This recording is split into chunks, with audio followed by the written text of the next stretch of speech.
the Solo Coach Podcast. Good afternoon, Fiona, and welcome to the Solo Coach Podcast.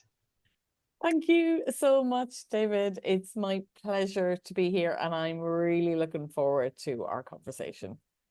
Likewise, as am I, and we have some gorgeous weather on this fine May day to join us.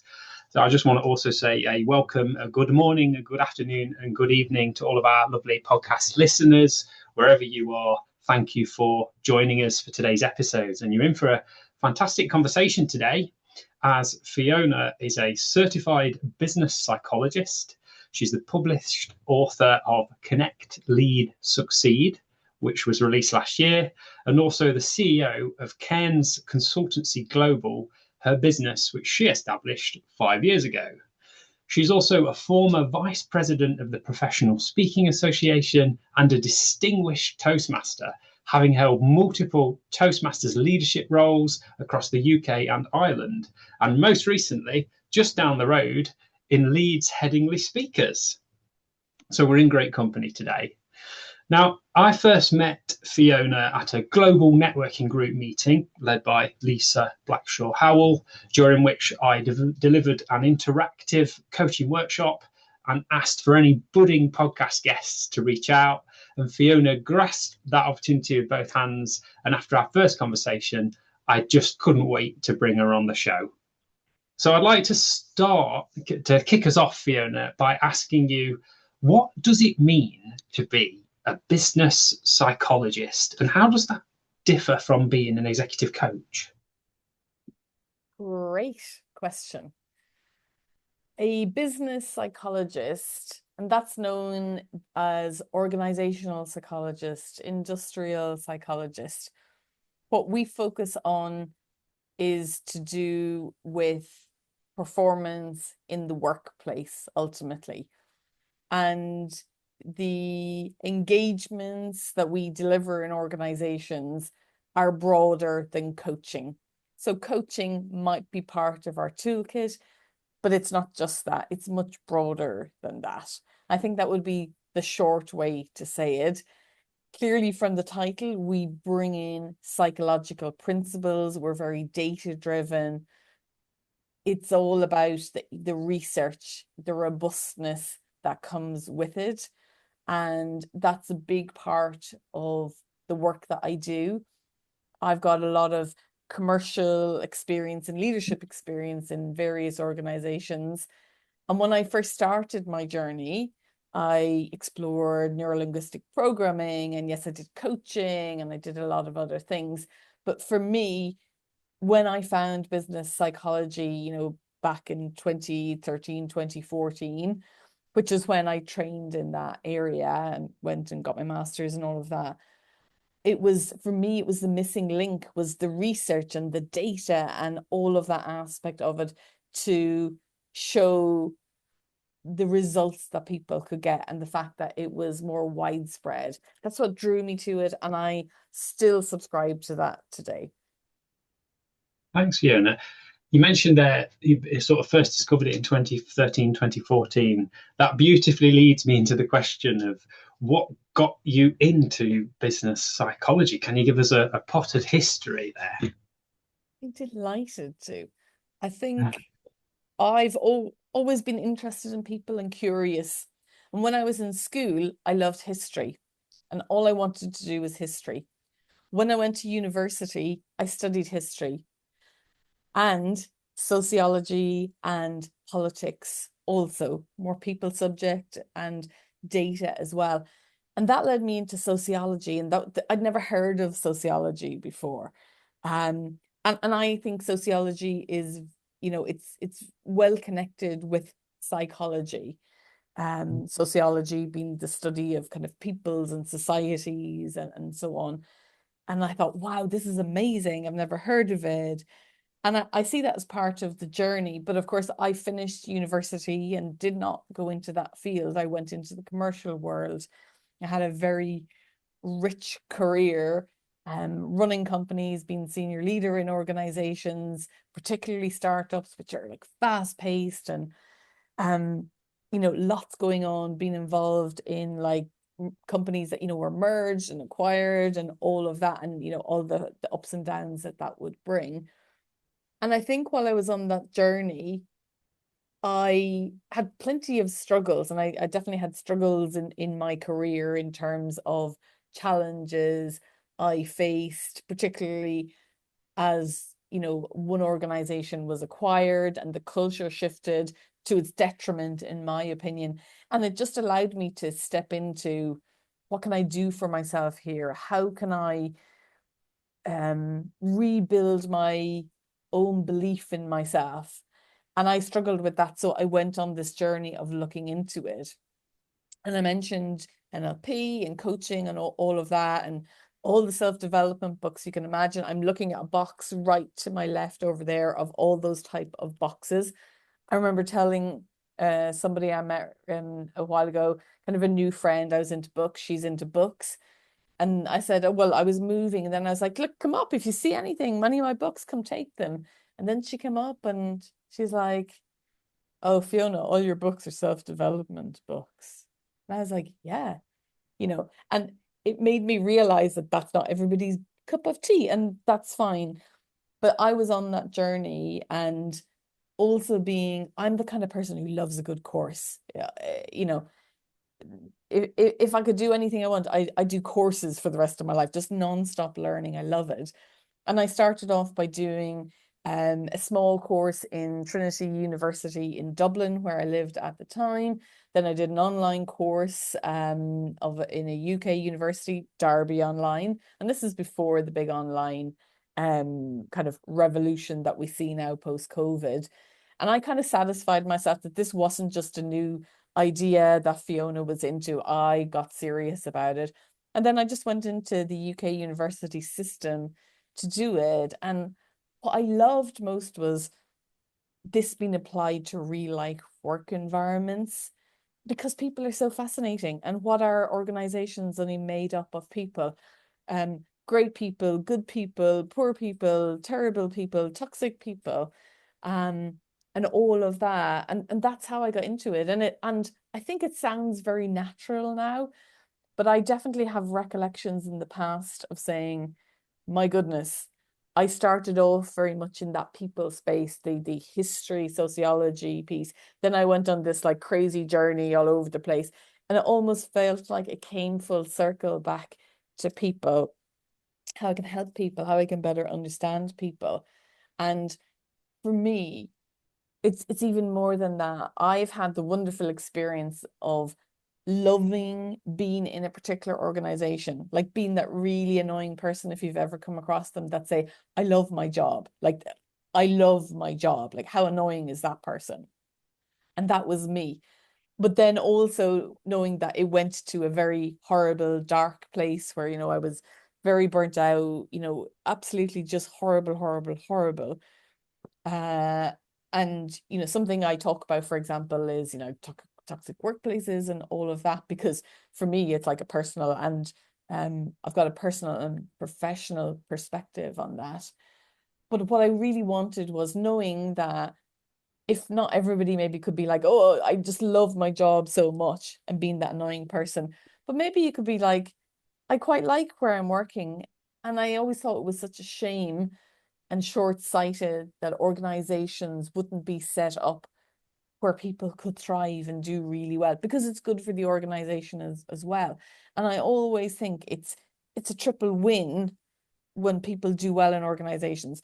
When an individual does well, they feel good and they can work harder, and they'll take more calculated risks and all of that.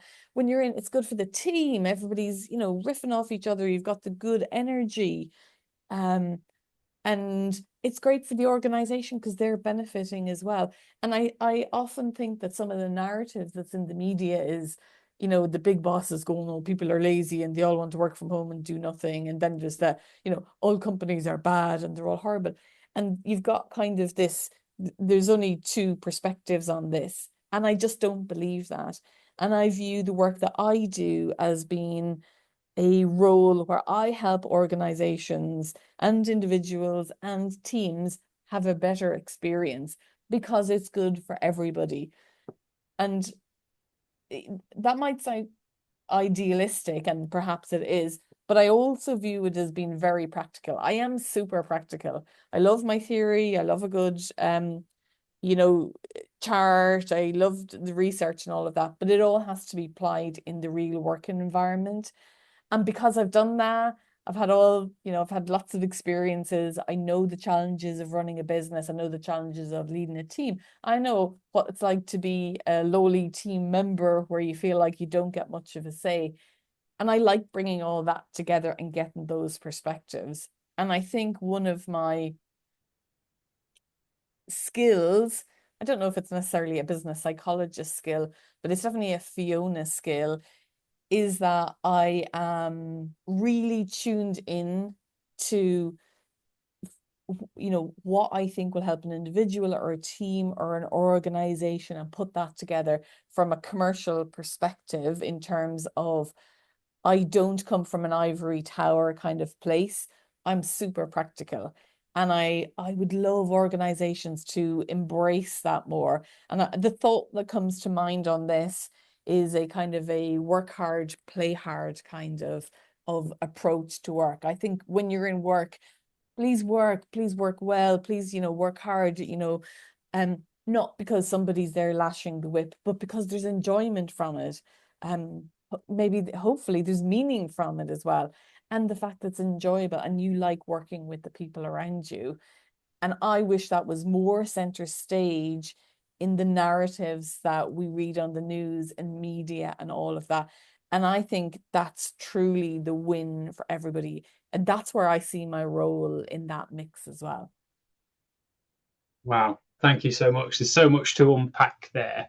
But I wanted to draw on one thing you said. You got me thinking about how when you look at your career journey, it makes sense. I think I read a quote last week that said, life only makes sense when you play it in reverse, when you look back on it. But unfortunately, we can only live it forward, which feels a little bit like flying blind, and just trusting that things are going in the right direction. But we only ever realize that they are when we look back on them. It sounds like that's happened to you very much.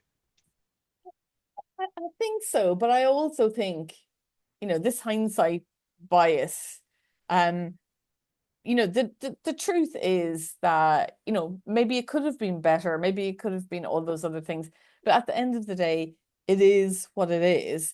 And I I definitely don't feel like this is the end. There's more exciting things out there. I don't know what's going to happen next for me. Um, the shifts in our generations and what's happening in society is always going to be there. And I personally don't feel like I have that trust. If you do, I think that's wonderful. I I am more a angsty, might not be the right thing for me, but I work hard and I hope for a good future and all of that. But I don't just trust. I don't feel like I'm in that place. I'm not in that Zen place. That might be something for me to aspire to. And for me, that's something I'm used to. I feel like that's part of what gives me the edge, because I don't know. I don't know what's going to happen next. And I still have lots of big things that I would like to do.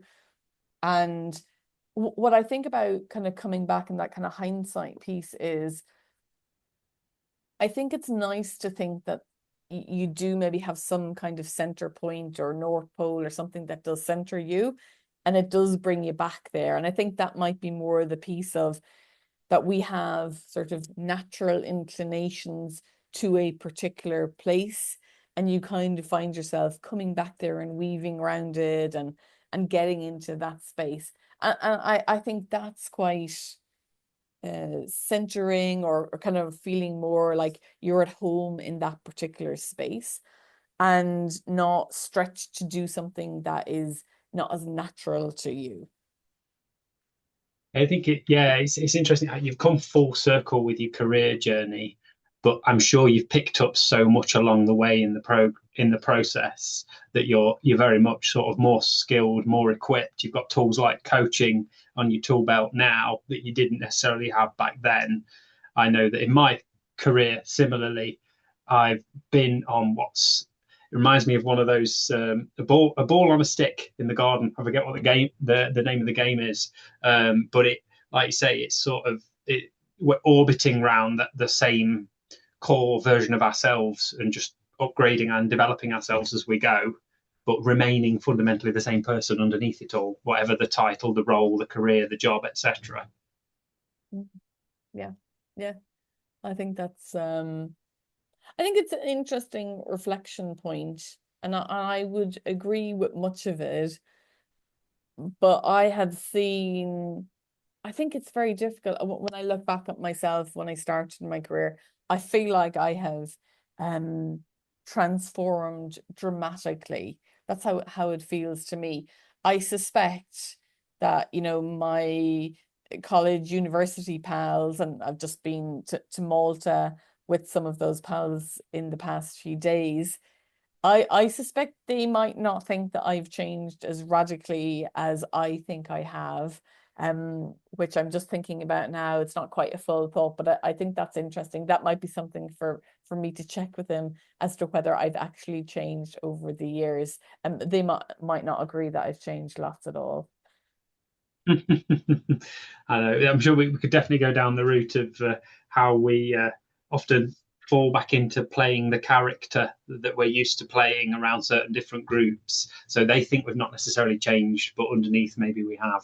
And sometimes that happens subconsciously from our very human need to fit in. Absolutely, yeah. But we won't go down that rabbit hole. What we will talk about is what I'd like to ask you is, what are you most passionate about in the work that you're doing at the moment? Because I've read a lot on your website about making inclusive workspaces for brilliant women leaders. And I'm intrigued as to, is that where your passion is the most at the moment, or is it there and elsewhere as well?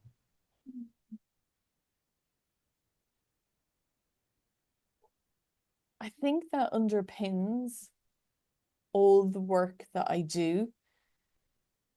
I might stretch it out broader than that, because in the work that I'm doing at the moment, and I'm trying to do a mental note, I think none of the organizations I'm working with right now are women-only organizations. They're mixed groups, and who I enjoy working with is evolved people, people who are hungry but struggling in terms of their career, not food wise.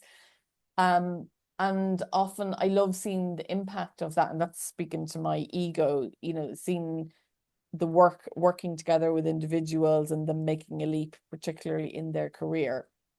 What I'm doing a good chunk of at the moment is working with professionals. So you think scientists, engineers, accountants, solicitors, doctors, nurses, people who have professions, business psychologists, coaches. We have a profession and we have a long history working in that profession, and we are told and trained in that profession and what it is to be successful.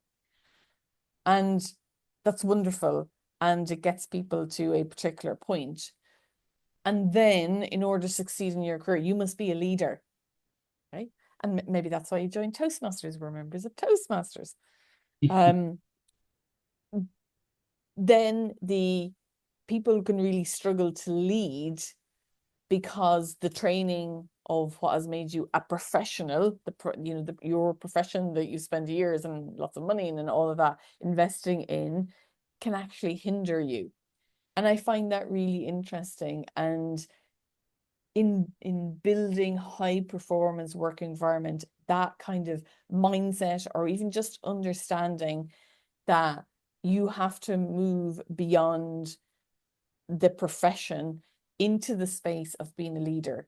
And we'll have heard of this and experienced this, the idea of the accidental manager. The best salesperson becomes a sales manager. The best scientist gets to manage the team. Like, that's not a surprise. We see this again and again and again, and without training they fail, and it's a disaster. And we don't want that for people. And particularly, we're talking about very clever people, because and it's the gap that it's people have never been shown these skills, and some of them are how to get on with people, how to have difficult conversations, how to give and receive feedback.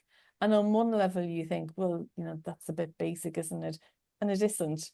It is the bread and butter of being a leader, but how can you expect people to tip over into that space without being supported? I think the challenge I find is I wish organizations could see more urgency with it. They'll promote somebody, and only when they fail or look like they're failing will they think about getting support. And look, it's great, but it would have been better if they had teed that person up or the organization beforehand. And I love doing it, and I love helping people step up into those very senior roles and helping them expand their viewpoint so that they know what it takes to go into roles. You can be the best scientist ever, but you will not become a senior leader, and you definitely won't become the MD, CEO of that organization if you don't know what's going on in the sector and where to network and how to manage people and how to get on with tricky people and how to work globally in different cultures. The Americans are one way, and the Asians are another, and the Europeans are another. We have really got to be agile in the original sense of the agile world in order to do that. So that's really where I'm passionate about. I want people to succeed as leaders, to take your profession upgraded with the leadership skills and really do great and be able to share your expertise and empower your team to make great scientific breakthroughs, to do what needs to be done. And there's lots of really exciting things happening in the biotech space, which is one of the sectors I work in, even though my background is tech and telecoms. I like the fast-paced movement of those things. I'm not a kind of like loads of red tape paperwork. It's not my bag. Respect if you've got the persistence for that. So that's really what I care about. I care about people being able to lead, and within that, looking at the women in particular in terms of how they need to flex their skills and their ability, because the data already shows, when you have a diverse leadership team, gender and otherwise, the organization does better. And that's there. You don't need to dig for it. And I am not interested also in convincing anybody of that. I'm not interested either. If you want to fight against that, you're not for me. I only want to work with forward-thinking, kind of fast-paced organizations who genuinely want to help their people do well, and then the organization do well. That's where my passion is. And that was a much longer answer than I'm sure you wished for, David. No, thanks for that, Fiona. It's a very comprehensive answer. I absolutely resonate with what you're saying about sort of the shadow of the expert, and how when you're in your little niche and kind of you have that tunnel view of the world, you don't necessarily see things from the perspective of a beginner. It's why organizations benefit from bringing people in.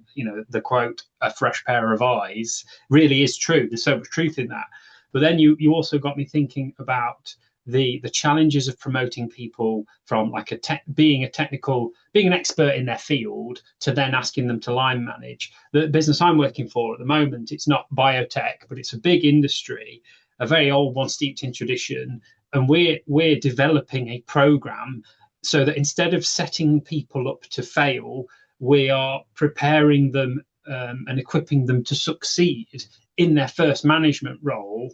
And I'm curious as to what would you suggest, what elements need to be in a program to ensure that it's going to successfully equip these future leaders to do a good job in their first management role?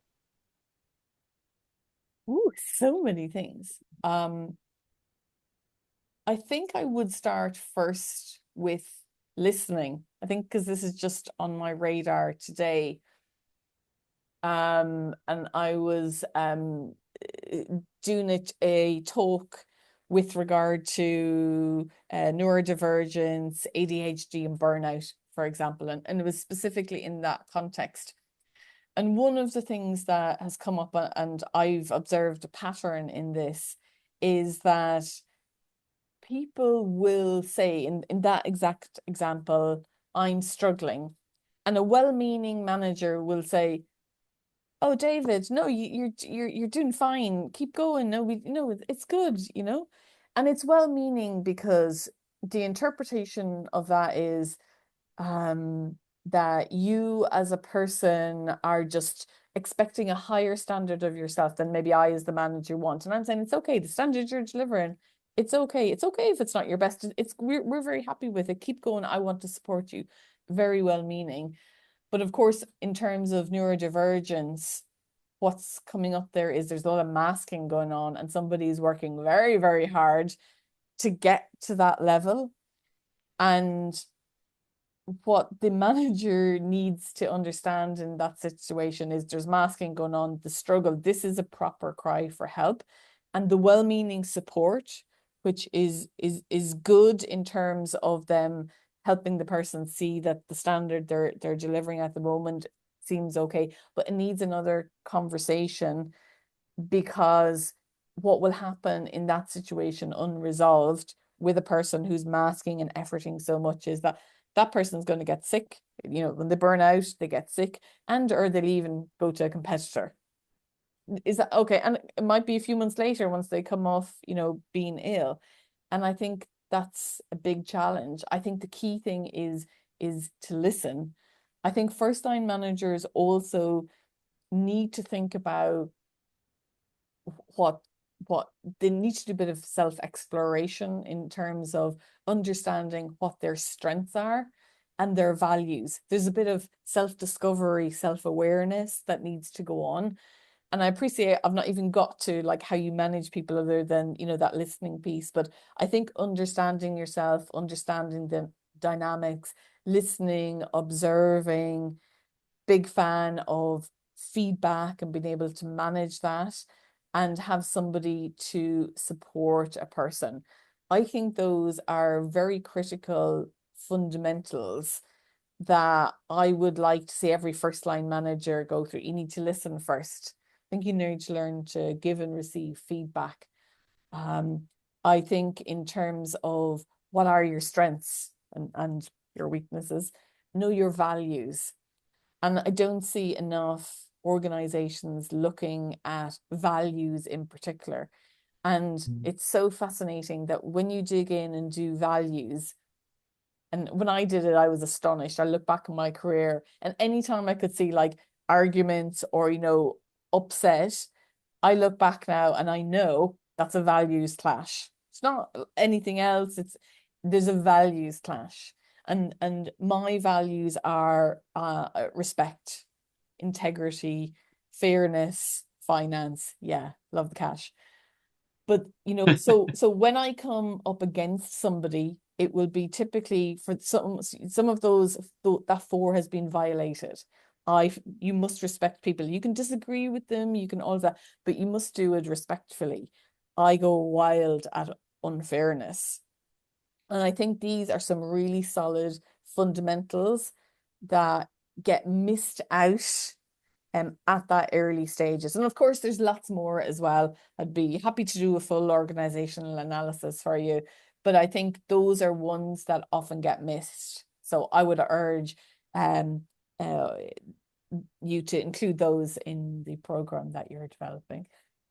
Thank you, Fiona. I might have to bring you on board. No, and I'd thank you for that, Angela. I know we can't expect you to get in what would be at least a full day's workshop into a single podcast episode. So obviously that was just very high level and kind of just a taster of what Fiona has to offer there.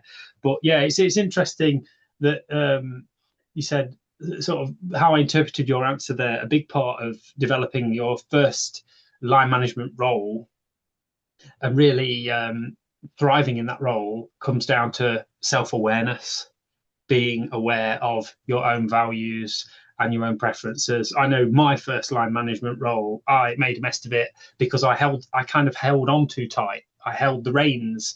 I didn't know how to delegate. I was unsure of what can I ask people to do, what can't I ask people to do. And when the demands started racking up and work wasn't getting done, I took it all on my own shoulders. I took it personally. I went home. I was in pieces. And I just felt so ill-equipped to manage this team that I'd been given, and ended up leaving. But the problem is, when people end up leaving, they then create that same problem elsewhere. So rather than letting them leave, the better thing, like you said, is to support them, set them up for success, but to help them to work through these challenges, because whether they do it at this organization or the next, they're going to have to do it at some point. So, you know, the best time was a few years ago. The second best time is now. And you're nodding along because I think you can completely relate to this. Did you have a similar experience? Absolutely. I mean, that's I would say I imagine people listening are probably nodding along as well to what you're saying. You know, I'm not coming at this from the perspective as, you know, I was perfect all through my career. I never made a wrong mistake. And no, absolutely. I've made every mistake in the book, and sometimes made it more than once, embarrassingly. You know, I've done it, and you know, there are more lessons for us to learn, but you are hoping that you're picking up some things and you're improving as you go. And you are right.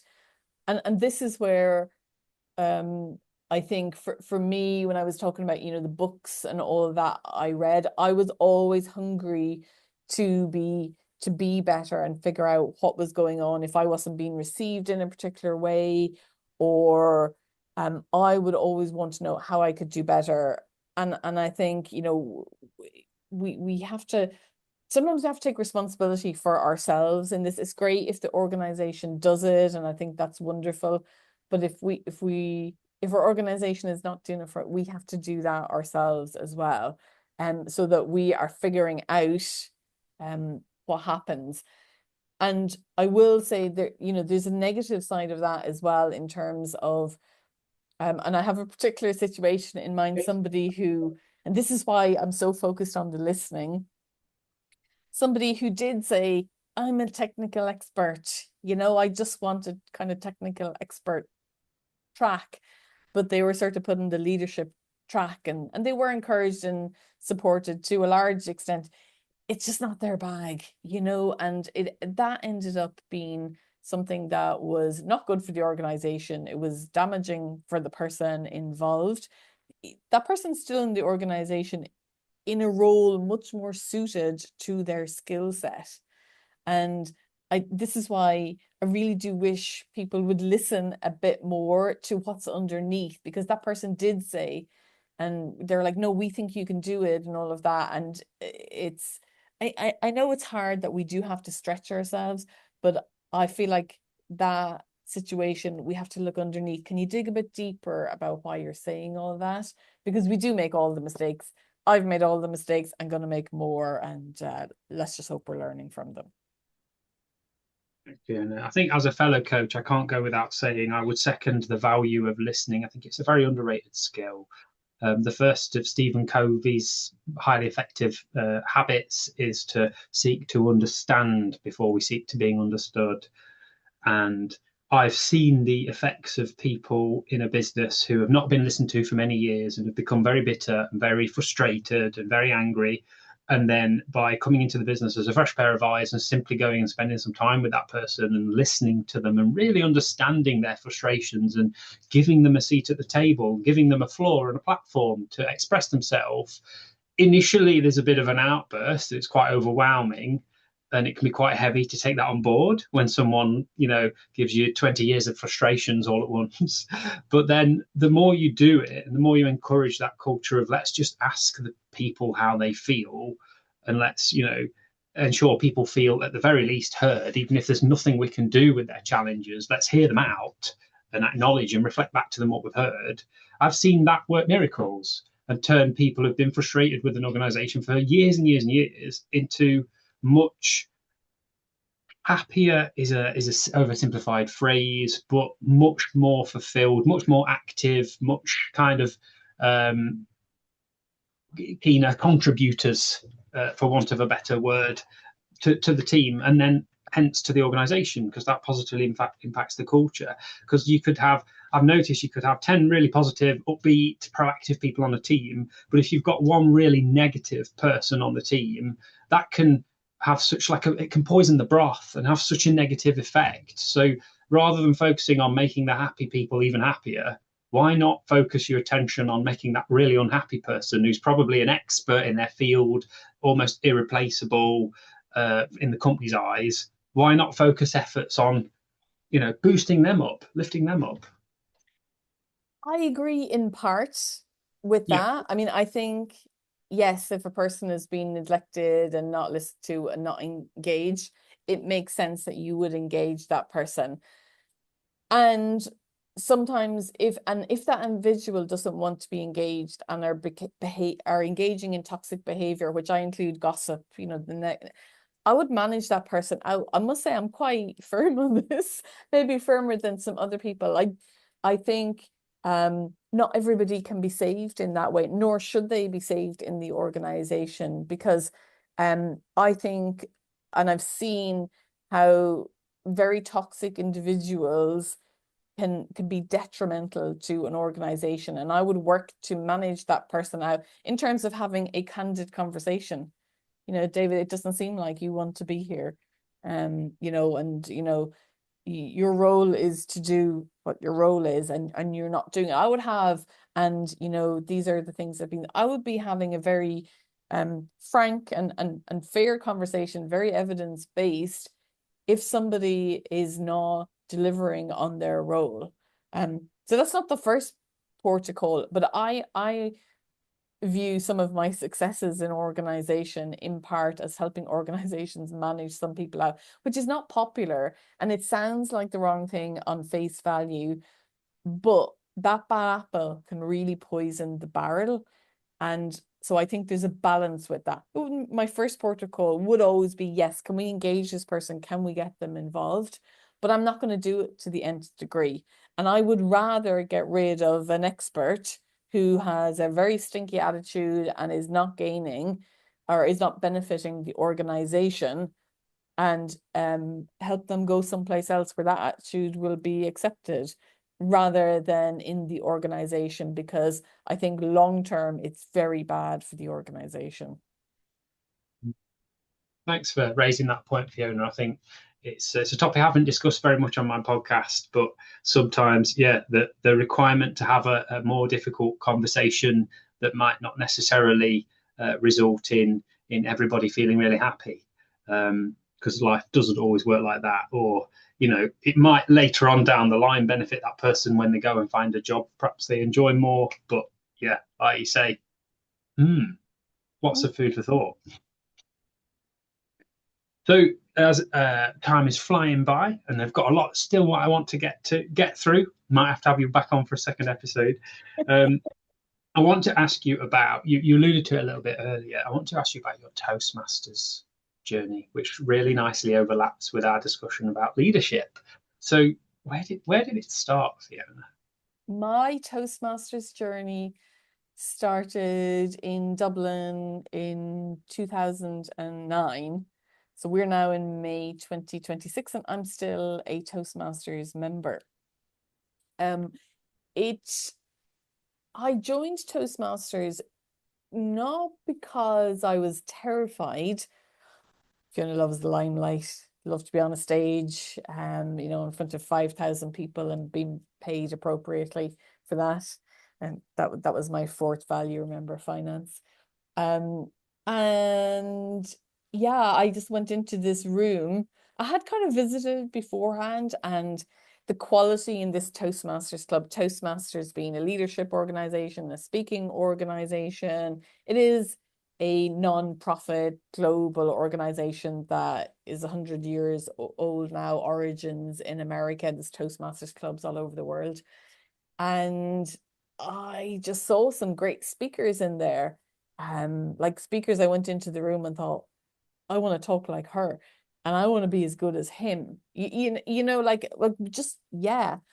But also the table topics, and in table topics, it's that off the cuff speaking, with things like, it can be something very simple, like, which do you prefer, tea or coffee? No brainer for me. It's an Earl Grey tea, proper tea leaves.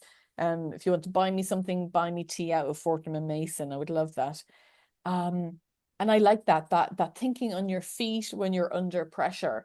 And I definitely wanted more of that. I'd been through quite a harrowing experience in terms of being in some meetings where I was under a lot of pressure and all of that.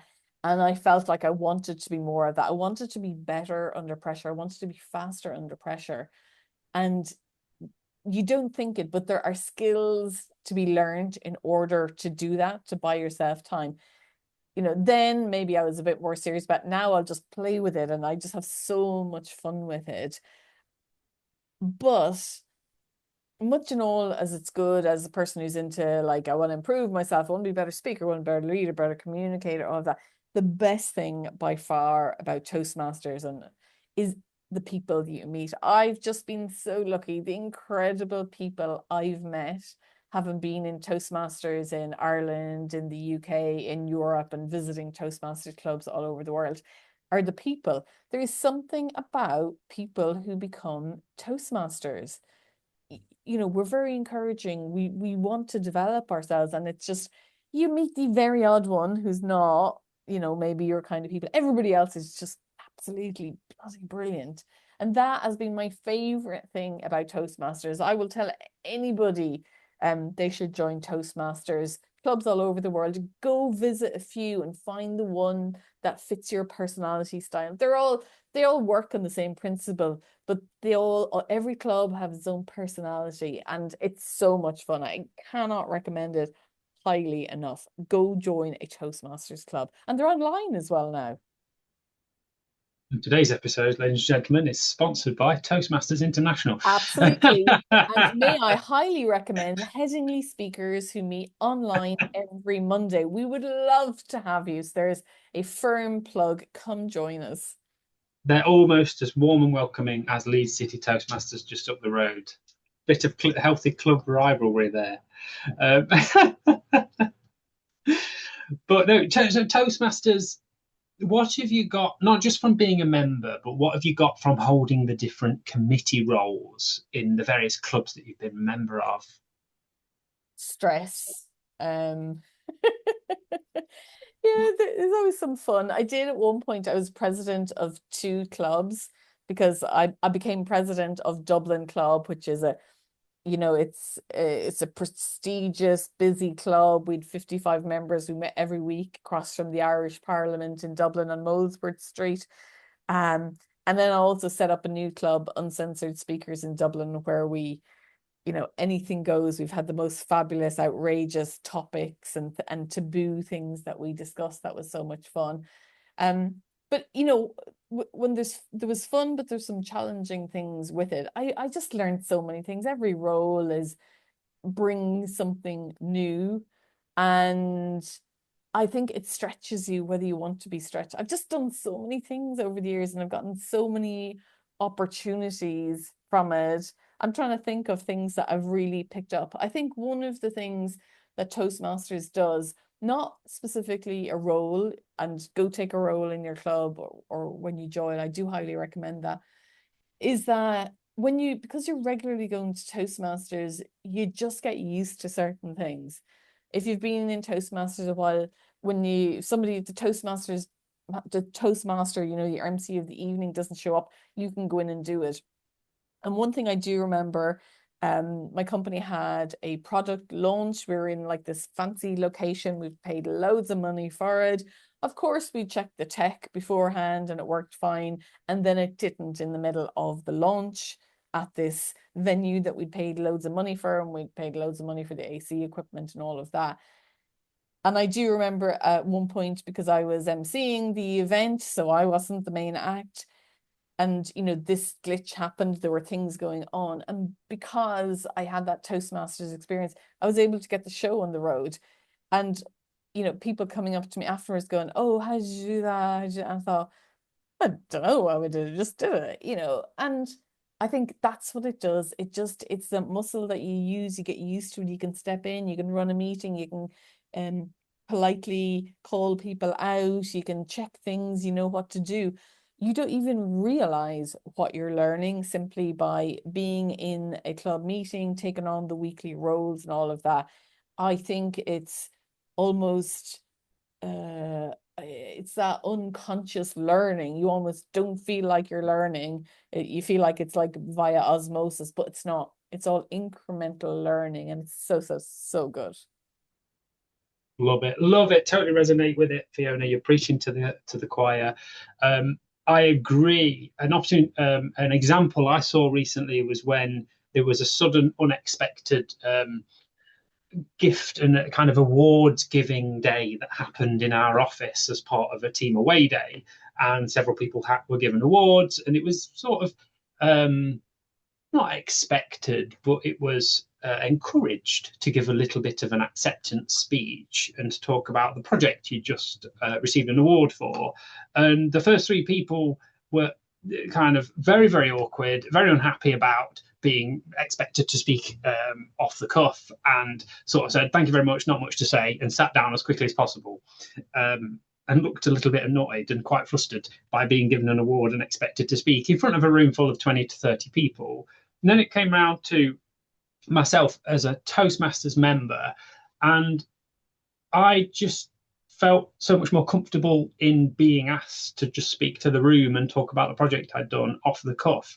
This is not designed as me bigging myself up, because I attribute that confidence and those skills to the practice I've had at Toastmasters, being expected time and time again to fulfill roles at the very last minute, or doing table topics where you're given a topic and in the time it takes you to stand up and get to the stage, that's your thinking time, go. And yet, what would have once creeped me out and been a horrible, horrifying, really scary, unpleasant experience with my heart beating so loudly that I couldn't hear myself think, has now become more comfortable, more natural. I'm not a complete finished article by any stretch, but I feel much less uncomfortable on the stage in front of people, public speaking, than I used to do. Thanks to Toastmasters. Yeah, it's one of those amazing things, isn't it? And I'm delighted and well done on getting your award. That is special. That is something to shout about. But if you look at that now and think about the people that were in that audience or in that room looking at the individuals getting an award, we don't like to think about it, but we are being judged in that scenario. And I understand people not feeling comfortable with an impromptu speech. I do get that. But you can imagine the senior people in the room observing who's in the room and what's going on, and they're forming an impression. And when it comes to new opportunities in the future, you will come out more favorably than others. And I'm not saying you're up against them, but people look at that and they go, can I send that person out to an external meeting? Can I even put them in an internal meeting? People are forming that view about you. And it's a very core leadership skill that people don't think about. And it is uncomfortable. It can be uncomfortable at the start. And yet it's so important that we do it. And it was your triumph, but I think it's a shame for the other people, because that will be observed and noted perhaps for future reference. And I think that's such a shame in my view. Well, the good news for those other people is that there's two fabulous Toastmasters clubs just up the road, one of which is heading the speakers, the other is Leeds City Toastmasters, which they can join and be a guest for quite a while for no money at all. Literally, all you need to do is spend some time, one or two evenings a week, and have a go, have a practice, put yourself out of your comfort zone, and you'll be amazed at what you can achieve. I also just wanted to touch on the other entity that you've been a member of, the Professional Speaking Association, the PSA. Mm. What led you to the PSA, and how does it differ from Toastmasters?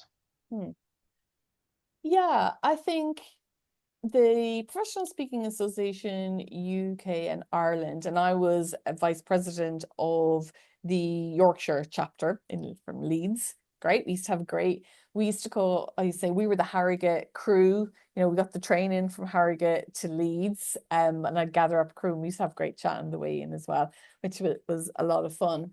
I think they serve two different purposes.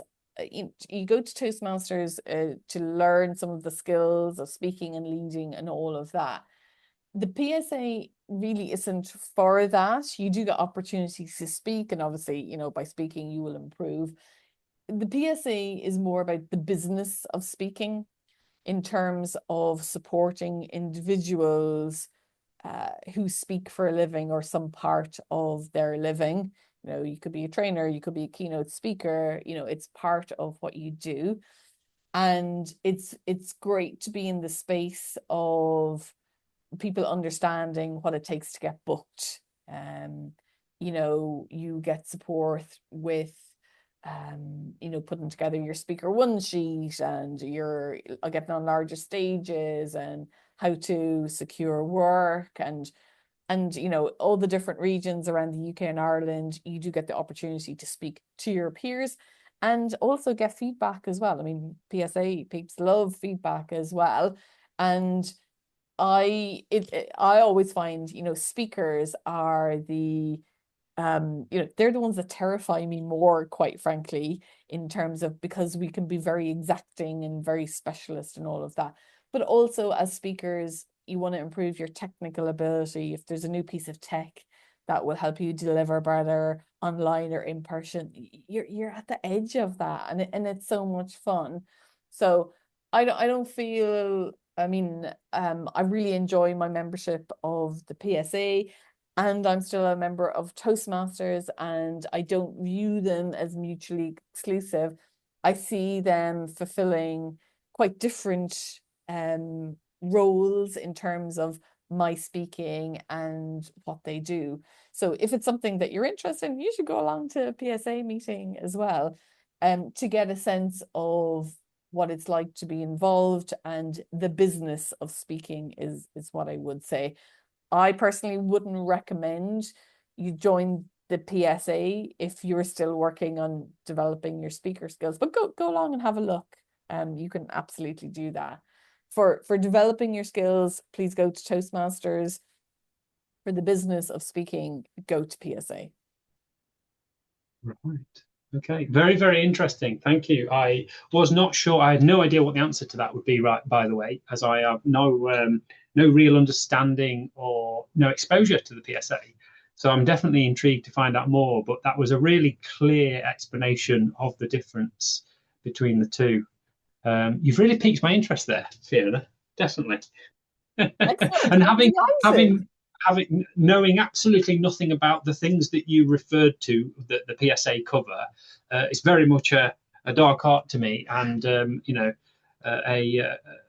shadow that I'd like to shine some light on, I would say. Yep. There's a PSA virtual as well that you can attend. So you can do in person. Obviously, you can go into Leeds on a Saturday.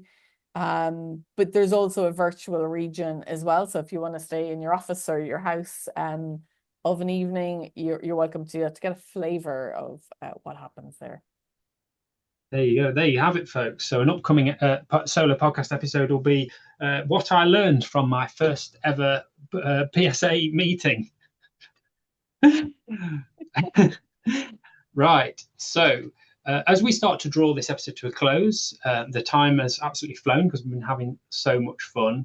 Can I ask you sort of my closing questions for today are, if someone's listening would like to find out more about your work and maybe get in touch and have a conversation with you, what's the best way that they can do that, and where can they find you? The best place to find me is my website, cairnsconsultancy.com. If you want to have a chat with me, you press the Meet with Fiona button and we can have a conversation. I'm also on LinkedIn, Fiona Kearns, business psychologist. You will absolutely find me there. Brilliant, fantastic. And my closing question, I like to really put people on the spot, but as a distinguished Toastmaster and experienced public speaker that we have today, ladies and gentlemen, I am not expecting you to hesitate at all in your answer. I'm expecting a really well-formed answer, so no pressure. Fiona, tonight your table topic is, what would be your message to the world if everyone were listening? Don't make me present green and orange and red cards to you.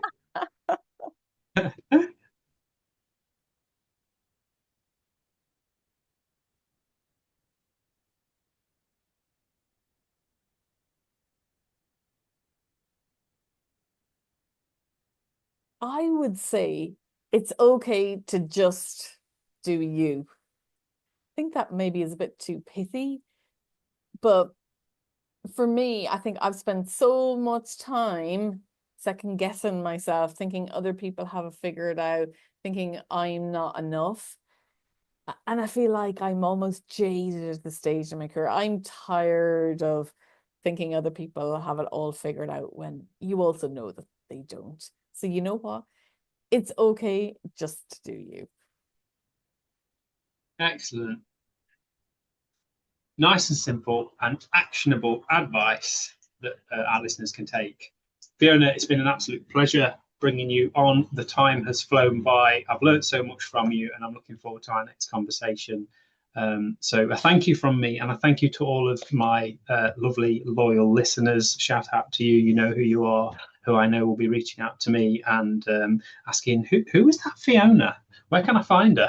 Well, check out her website, check her out on LinkedIn. Links will be down below in the show notes.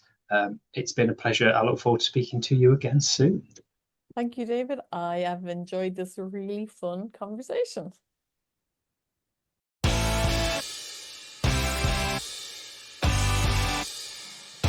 The Solo Coach Podcast.